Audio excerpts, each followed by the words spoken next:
Sementara itu, setelah sempat mencatatkan pertumbuhan positif pada triwulan kedua 2021 sebesar 2,83% year on year dan 5,73% quarter to quarter di triwulan 3 2021, ekonomi Bali kembali mengalami kontraksi atau tumbuh minus 4,08% atau QTQ dan tumbuh minus 2,91% YoY. Kondisi itu terungkap dalam rilis resmi Badan Pusat Statistik BPS Provinsi Bali. Bali Hanif Yahya menyampaikan dari sisi produksi, berdasarkan perbandingan triwulan 3 2021 dengan triwulan 2 2021 ada sejumlah lapangan usaha yang mengalami kontraksi atau pertumbuhan minus cukup dalam. Yang merinci yang mengalami kontraksi cukup dalam adalah administrasi pemerintahan, pertahanan, dan jaminan sosial wajib yaitu minus 17,02%. Sementara dari sisi pengeluaran, kontraksi terdalam tercatat pada komponen impor barang dan jasa yaitu minus 21,18%.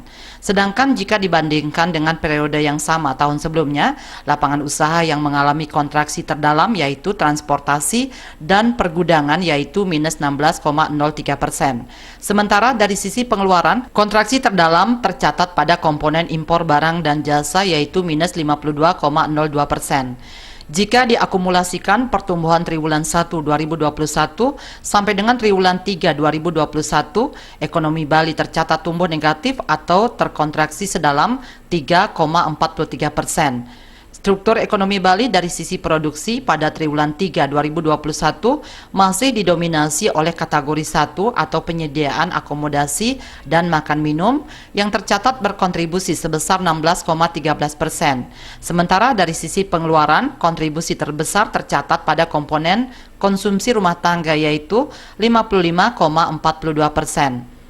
Sementara itu, Kepala Kantor Perwakilan Bank Indonesia KPW BI Provinsi Bali Trisno Nugroho mengatakan, sebelumnya BI telah memproyeksikan pertumbuhan ekonomi Bali terkontraksi pada triwulan 3 2021 dengan adanya PPKM darurat hingga PPKM level 4 dan 3. Hal ini menghambat pergerakan dan mobilitas manusia yang merupakan kunci pergerakan ekonomi. Menghadapi situasi ini, Bank Indonesia memberikan sejumlah advisory dalam rangka mempertahankan ekonomi Bali. Di antaranya merekomendasikan untuk mengawal kondisi COVID-19 dengan terus disiplin terhadap protokol kesehatan dan meneruskan vaksinasi. Hal ini penting untuk meningkatkan level of confidence wisatawan, pelaku usaha maupun konsumen. Citamaya Bali Post melaporkan.